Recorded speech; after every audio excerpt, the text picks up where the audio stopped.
Assalamualaikum warahmatullahi wabarakatuh. Selamat siang, salam sejahtera bagi kita semua. Teman-teman yang saya banggakan, pada kesempatan kali ini kita akan membahas terkait dengan peran mahasiswa dalam gerakan anti korupsi. Kita tahu bahwa korupsi adalah kejahatan yang berdimensi luar biasa dan berdampak buruk pada seluruh sendi kehidupan manusia. Dalam memberantas korupsi, maka menjadi tanggung jawab semua komponen bangsa, termasuk di dalamnya adalah mahasiswa.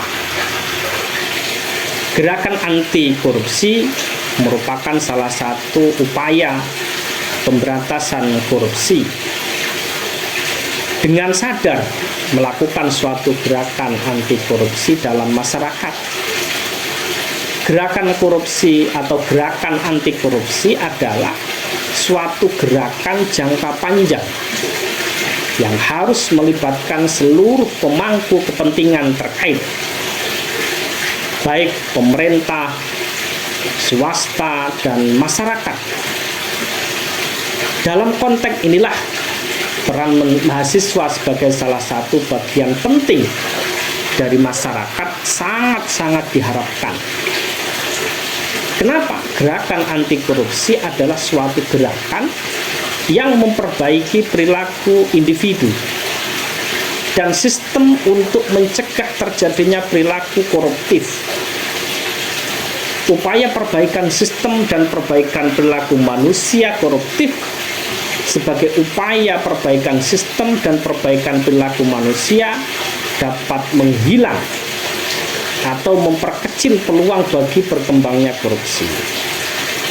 Nah, pendidikan anti korupsi bagi mahasiswa ini dapat dilaksanakan dalam berbagai bentuk, mulai dari kegiatan sosialisasi di tingkat mahasiswa, perkuliahan wajib maupun pilihan, seminar, kampanye, kegiatan ekstrakurikuler, dan lain sebagainya. Upaya perbaikan sistem ini antara lain dapat dilakukan dengan memperbaiki peraturan perundang-undangan yang berlaku. Kita tahu bahwa Undang-Undang KPK juga baru saja direvisi. Orang menganggap ini dalam upaya untuk mengkebiri KPK yang begitu sangat luar biasa. Meskipun ini juga terjadi pro kontra di dalamnya. Selain itu juga perlu memperbaiki tata kelola pemerintahan. Ini penting bagaimana kemudian kita membuat sebuah konsep pemerintahan yang bersih, efisien, dan efektif. Juga perlu adanya reformasi birokrasi, menciptakan lingkungan kerja yang anti korupsi. Ini merupakan prinsip-prinsip clean and good governance. Ini penting. Selain itu juga perlu pemanfaatan teknologi untuk transparansi. Bagaimana kemudian semakin kita transparan, semakin kita sulit untuk melakukan tindak korupsi. Kenapa mahasiswa menjadi sangat penting? Karena kita bisa melihat bagaimana peran mahasiswa yang tercatat dalam peristiwa-peristiwa besar seperti kebangkitan nasional tahun 1908. Ini juga dimotori oleh mahasiswa. Sumpah Pemuda tahun 1928. Ini anak-anak muda. Bahkan proklamasi kemerdekaan Republik Indonesia tahun 45 ini tidak lepas dari tujuan, dorongan, support dari anak-anak muda. Lahirnya Orde Baru tahun 1966 juga tidak lepas dari peran besar mahasiswa. Bahkan era reformasi tahun 1998 yang kemudian menggulingkan Orde Baru juga tidak lepas dari peran-peran besar dari mahasiswa. Nah, peran penting mahasiswa ini tidak lepas dari karakteristik yang mereka miliki. Apa Apa yang dimiliki oleh mahasiswa? Intelektual, jiwa muda, dan idealis. Ini yang tidak dimiliki oleh komunitas lain. Hanya dimiliki oleh anak-anak muda, memiliki intelektualitas yang bagus, jiwa muda, dan idealis yang kuat. Kita tahu dalam beberapa peristiwa besar perjalanan bangsa ini telah terbukti bahwa mahasiswa memiliki peran yang sangat penting sebagai agen of change, agen perubahan. Dan ini sudah terbukti. Tadi yang saya sampaikan, mulai dari kebangkitan nasional, ya, Sumpah Pemuda, proklamasi kemerdekaan, bahkan era reformasi 98, ini semua adalah bukti konkret dari apa yang telah dilakukan oleh mahasiswa. Dalam konteks gerakan anti korupsi, mahasiswa diharapkan menjadi motor penggerak dan didukung oleh kompetensi dasar yang mereka miliki. Apa itu? Intelijensi, kemampuan berpikir kritis, ya, keberanian untuk menyatakan kebenaran. Oleh karena itu, kompetensi yang mereka miliki diharapkan menjadi agen of change, agen perubahan, mampu menyuarakan kepentingan rakyat, bukan kepentingan konglomerat, bukan kepentingan kelompok tertentu, bukan kepentingan para cukong, orang-orang yang mendanai, tetapi kita menyuarakan kepentingan rakyat, sekaligus mampu mengkritisi kebijakan-kebijakan yang koruptif, kebijakan yang justru menyengsarakan rakyat Indonesia, menyengsarakan masyarakat kecil, menguntungkan kelompok-kelompok tertentu saja. Selain itu juga menjadi lembaga-lembaga negara yang kemudian bisa dikontrol. Keterlibatan mahasiswa dalam gerakan anti korupsi pada dasarnya ini dibagi menjadi 4 wilayah. Yang pertama, ketika mahasiswa itu di lingkungan keluarga masing-masing. Yang nomor 2, di lingkungan kampus. Yang nomor 3, di lingkungan masyarakat sekitar. Dan yang nomor 4, di lingkungan lokal dan nasional. Bagaimana praktek mahasiswa keterlibatan anti korupsi di lingkungan keluarga? Kita mulai dari kehidupan keluarga kita masing-masing. Kegiatan ini merupakan pengamatan perilaku keseharian kita dalam keluarga. Kita bisa melihat apakah dalam mengendarai kendaraan bermotor bersama ayah, ibu, atau anggota lain sudah mematuhi peraturan lalu lintas. Tidak begitu ngebut, mematuhi aturan-aturan lalu lintas. Ini bagian daripada kebiasaan, membiasakan diri kita untuk menghindari tindak korupsi. Selain itu juga kita bisa melihat apakah penghasilan orang tua kita tidak berasal dari tindak korupsi. Apakah ada di antara keluarga kita yang menggunakan produk-produk bajakan. Ya. Kenapa? Karena ketika kita menggunakan produk bajakan, ya, yang kemudian tidak legal, hakikatnya juga membantu dalam upaya korupsi yang dilakukan oleh seseorang. Pelajaran yang dapat diambil dari lingkungan keluarga ini adalah tingkat ketaatan seseorang terhadap aturan tata tertib yang berlaku. Substansi dari dilanggarnya aturan tata tertib adalah akan dirugikannya orang lain karena haknya terampas. Ketika kita melakukan tindak korupsi, contoh bansos, maka orang yang harusnya mendapatkan bansos tidak mendapatkan. Ketika harusnya masyarakat menikmati jalan yang diperbaiki dengan kualitas yang baik, justru akan dirugikan karena sebagian uang yang dipakai untuk memperbaiki jalan dikorupsi. Nah, ini yang kemudian mahasiswa punya andil besar dengan adanya pelanggaran-pelanggaran ketika ada orang lain yang melakukan tindak korupsi sebenarnya merugikan orang lain karena haknya terampas.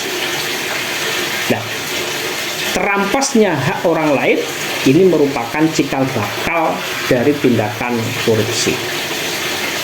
Yang nomor 2, keterlibatan mahasiswa di lingkungan kampus adalah gerakan anti korupsi di lingkungan kampus. Ini dibagi menjadi 2 wilayah.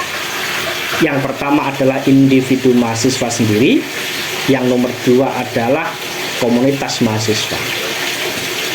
Seorang mahasiswa diharapkan dapat mencegah agar dirinya sendiri tidak perilaku koruptif dan tidak korupsi. Dalam konteks komunitas, seorang mahasiswa diharapkan dapat mencegah agar rekan-rekan sesama mahasiswa dan organisasi kemahasiswaan di kampus tidak berperilaku koruptif dan tidak korupsi. Ini penting ketika lembaga-lembaga kemahasiswaan kita juga diberi anggaran oleh kampus untuk melakukan kegiatan-kegiatan yang sesuai dengan kebutuhan UKM tersebut. Jangan sampai justru mahasiswa mengkorupsi anggaran dana yang diberikan oleh kampus kepada lembaga-lembaga itu. Mahasiswa harus memiliki nilai anti korupsi, memahami korupsi, serta prinsip-prinsip anti korupsi yang diperoleh dari mengikuti kegiatan sosialisasi, kampanye, seminar, kuliah anti korupsi, dan lain sebagainya.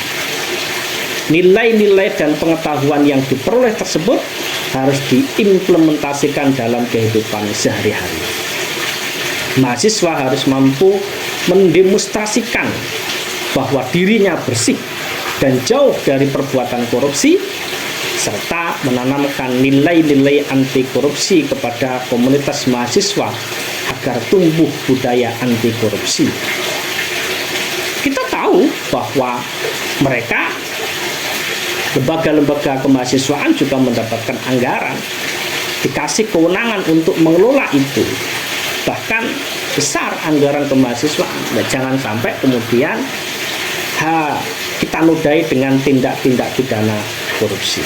Kegiatan kampanye ujian bersih, anti menyontek misalnya, ini dapat menumbuhkan nilai-nilai kejujuran, kerja keras, tanggung jawab, kemandirian.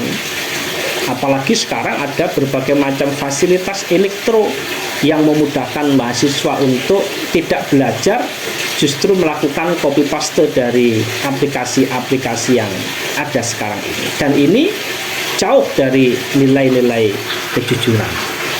Di beberapa tempat sampai kemudian dibentuk namanya kantin kejujuran. Ya, ini dalam rangka memberikan nilai-nilai kejujuran dan tanggung jawab. Nah, selain itu, mahasiswa juga yang nomor 3 adalah mahasiswa atau kelompok mahasiswa itu juga terlibat di dalam lingkungan masyarakat sekitar. Kita bisa melihat bagaimana kantor-kantor pemerintahan menjalankan fungsi pelayanan kepada masyarakat dengan sewajarnya apa enggak. Pembuatan KTP yang sudah digratiskan oleh pemerintah, apakah masih ada tarikan apa enggak? Ada SIM, ada KK, akte kelahiran, pembuatan kartu pencari kerja, laporan kehilangan, pelayanan pajak. Ini adalah fasilitas yang harusnya diberikan kepada masyarakat. Apakah kemudian di sana ada tindak pidana korupsi? Nah, mahasiswa bisa menanya kepada masyarakat tersebut. Yang nomor 2, apakah infrastruktur kota bagi pelayanan publik sudah memadai? Bagaimana kondisi jalan, penerangan jalan, ketersediaan fasilitas umum, rambu-rambu penyeberang jalan, dan lain sebagainya. Yang nomor 3, apakah pelayanan publik untuk masyarakat miskin sudah memadai? Mulai dari contoh pembagian kompor gas, bantuan langsung tunai, dan lain sebagainya. Selain itu juga apakah akses publik terhadap berbagai informasi mudah didapatkan.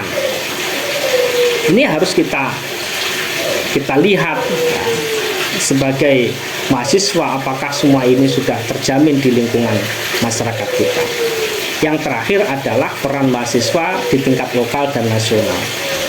Dalam konteks nasional, keterlibatan mahasiswa dalam gerakan anti korupsi bertujuan agar dapat mencegah terjadinya perilaku koruptif dan tidak pidana korupsi yang masif dan sistematis di masyarakat. Mahasiswa dengan kompetensi yang dimiliki dapat menjadi pemimpin dalam gerakan massa anti korupsi, baik yang bersifat lokal maupun nasional.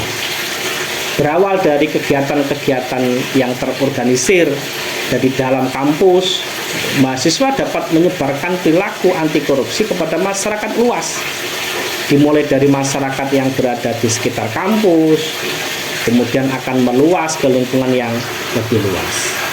Oleh karena itu, negara Indonesia yang begitu sangat kaya raya akan sumber daya alam, sumber daya manusia, sudah seharusnya dapat hidup sejahtera.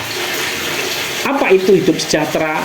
Tidak ada orang yang kelaparan, tidak ada orang yang menderita karena sakit, tidak mampu berobat, tidak ada lagi kebutuhan, karena setiap orang mampu bersekolah sampai tingkat yang paling tinggi.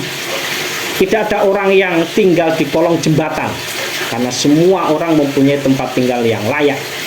Tidak ada kemacetan karena kota tertata dengan baik. Anak-anak tumbuh sehat karena berkecukupan gizi yang baik.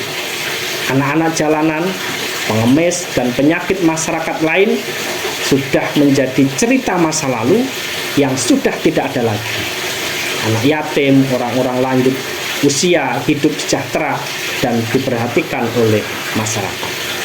Itulah peran tugas mahasiswa dan masyarakat, sehingga tidak lagi terjadi tindak pidana korupsi di sekitar kita. Terima kasih. Selamat siang. Assalamualaikum warahmatullahi wabarakatuh.